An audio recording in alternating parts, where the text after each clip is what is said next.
NaCl, kita pakai NaCl ya, karena ini cairan garam. NaCl ini untuk membunuh kuman pada saat membilas. Kalau ini dia membilas yang masuk ke mesin, kalau ini nanti akan dituangkan ke dalam bak instrumen steril. Dia akan membilas ini yang masuk ke mulut dan hidung bayi. Nyambung? Nanti kita praktekin. Lalu kita mempersiapkan ada handscoon steril, ada handuk, kemudian ada bengkok. Oke.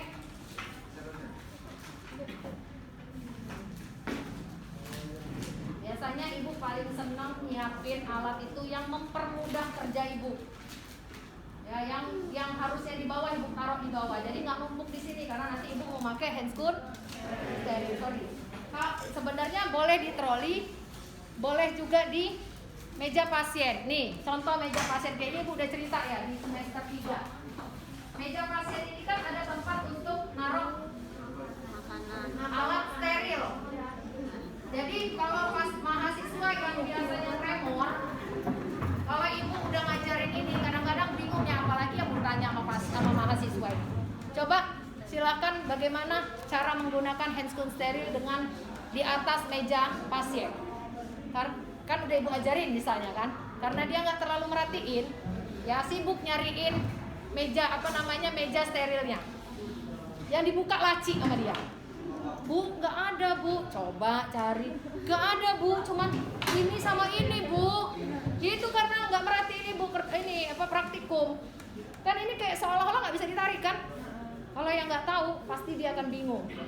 Jadi udah tremor, dia ngebuka ini ada di sini. Ya ibu ketawain aja. Nah ini bisa di sini, karena di sini kan biasanya pakai alat. Nyambung ya? Nah tergantung situasi. Kenapa ibu ngajarin ini biasanya kadang-kadang males ya dosen ngajarin. Tapi ini teknik yang kecil. Kalau kalian nggak tahu juga diketawain sama kakaknya. Maksud ibu itu kita udah sesuai standar di lapangan, ya dimaksimalkan. Jadi begitu kalian ke rumah sakit udah oke. Ada di lab gua, ada. Jadi yang lainnya ongok-ongok kalian udah tahu di sini ya. Oke, nanti tergantung ujiannya. Bisa aja pertanyaannya ada di situ. Nah, kalau di troli, pastikan posisi kalian nyaman untuk membuka handscoon. Jangan di sini numpuk, ada anduk, ada bengkok gitu loh. Ya, kalau steril ya amankan dulu yang steril. Gitu ya. Nah, ini kayaknya bakal mengganggu nih, gitu ya. Bisa dipindah. Nah, nyaman kita kerja. Jadi ini namanya teknik, ya. Oke, seperti biasa alat-alat sudah siap, bahan sudah siap. Kemudian kita mau ngecek dulu ini. Kita mau memberikan tekanan sesuai yang dibutuhkan. Oh, ini ternyata kita anak, berarti 80 sampai 100. Bagaimana caranya? Ya, kita pastikan dulu alatnya hidup. Oke, ya, tekan tombol on. Nah, caranya untuk melihat tekanannya naik atau tidak ini ditutup. Nah, dia akan naik nih. Oh, ini ternyata ada. Oh, ini yang sistemnya 0,04. Ya. Nah, kalau misalnya dia sampai dia ini pakai sistem bukan yang 80 sampai 100 tapi sistem 0,02, 0,04. Nanti ini ada aturan main dari WHO, nanti dicek lagi. Kalau dia bayi, anak itu masih sekitar 0,02 sampai 0,04. Ya. Nah, kita pakai yang ini. Oh, ternyata kita mau membutuhkan 0,04. Ini kita naikin menjadi 0,04 karena ini posisinya masih di bawah 0,04. Bagaimana caranya memutar tuas ini? Ya, diputar sampai dia ke atas. Nah, ini udah 0,04.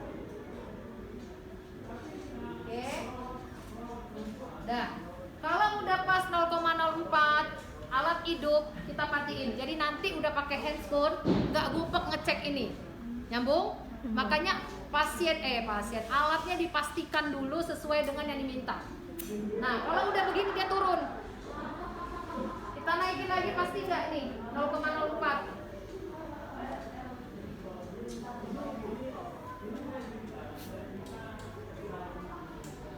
Ya, 0,04 dan oke, matiin. kanan dituasnya tetap dengan posisinya. Dah, selesai. Posisi selesai, kita fokus pada bahan, ya. Pasien nggak sadar, tetap komunikasi terapeutik, ya, seperti tadi komunikasi terapeutik. Lalu kenapa sih Bu ada stetoskop? Karena kita pengen memastikan pasien benar ada cairan. Kalau misalnya dia cairan yang nggak ada, dibutuhkan tidak suction? Ya tidak. Nah biasanya kalau cairan numpuk, maka di sini akan terdengar gargling. Suara napas akan apa ya? Seperti air mendidih itu loh. Kalau berkumur. Berarti ada cairan yang numpuk di dalam area mulut. Ya. Nah ini kita dengar dulu, memastikan dari advice dokter. Ya, tutup ya ini ya, kita dengar. Oh iya benar. Ini kurang paten nih napasnya. Ya, paru-parunya kurang paten. Lalu kita siapkan suction. Oke. Apa yang harus dilakukan sebelum kita menggunakan handscoon steril ya? Ingat sebelum dan sesudah kita harus cuci tangan 6 langkah. Oke. Lalu sebelum kita nyentuh bayi ya, kita harus bersih dulu. Masker jangan lupa. Kemudian posisi pada saat suction bukan posisi dia terlentang. Baiknya apa? Semipolar dan posisi miring. Pasien tidak sadar, posisi miring, ya. Jadi pasang dulu handuk, ya. Pasang handuk. Ambil bantal lagi di sini, ya. Lalu dimiringkan anak, posisi nyaman. Ini mulut udah terbuka, jadi nggak kelihatan ya? Enggak. Apa deh ya? Enggak kesini aja Bu. Gimana? Bingung nanti ibu mau melakukannya ya. Oke, nggak apa-apa deh. Dia posisi yang penting miring. Lalu posisi bengkok, ini kan bersih ya. Bengkok boleh didekatkan di sini. Takutnya kalau dia sudah banyak cairannya, begitu dimiringin tumpah semua. Nyambung ya. Jadi kita antisipasi itu, ini karena pantum aja, agak nggak ribet. Kalau aslinya ribet, ya. Lalu ini boleh didekatkan supaya dia tidak tumpahnya ke ke kasur, ke apa. Makanya yang di bawah mulut itu anduk, yang di samping bantal itu ada perla. Sehingga kalaupun dia lepas dari bengkok, dia tumpahnya ke perla. Ya, jadi nggak ribet. Kerja yang bikin kita mudah. Selesai. Untuk pasien udah selesai, mesin udah selesai, kita fokus pada alat-alat steril, ya. Karena yang ini kalau kita pakai handscoon udah nggak steril lagi, ya. Udah selesai. Penting kita udah cuci tangan dan pakai hand sanitizer. Apa yang harus disiapkan sebelum pakai handscoon steril? Kita buka dulu kom steril karena kita mau ngisi cairan.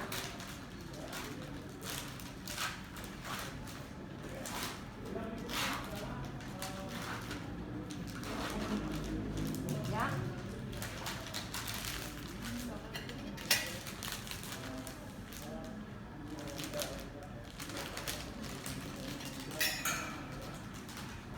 Oke.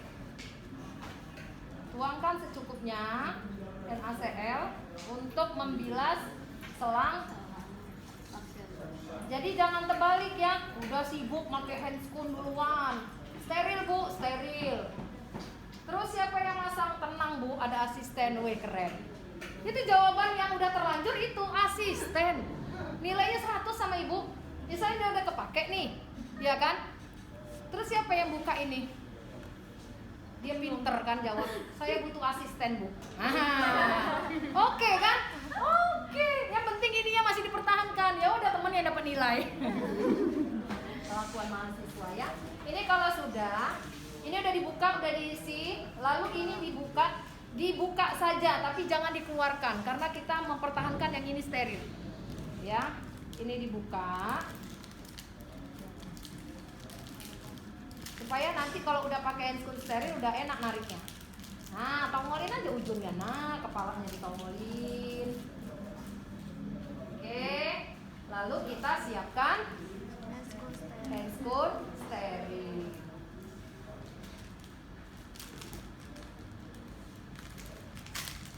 Ada yang boleh dipakai dua-duanya, ada yang sistemnya cuma satu untuk menghemat. Biasanya di lapangan gitu. Yang ini tetap off, yang ini yang steril bisa, ya.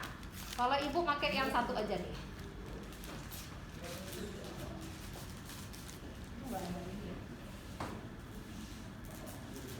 Nah, kalau ibu pakai satu aja karena ibu pengen mempertahankan yang steril.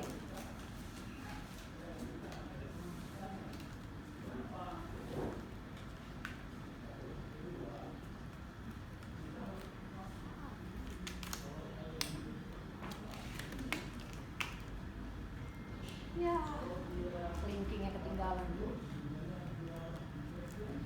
Nah, oke. Kalau udah selesai, ini kita hidupkan. Lalu ini kita ambil. Ini yang ini boleh nggak kita pegang ini? Boleh. Boleh ya? Steril kan? Ini dipertahankan steril. Nah, pegang, jangan sampai nanti nyentuh yang di luar. Oke. Lalu ini tangan yang nggak pada steril, ambil selang, sambungkan.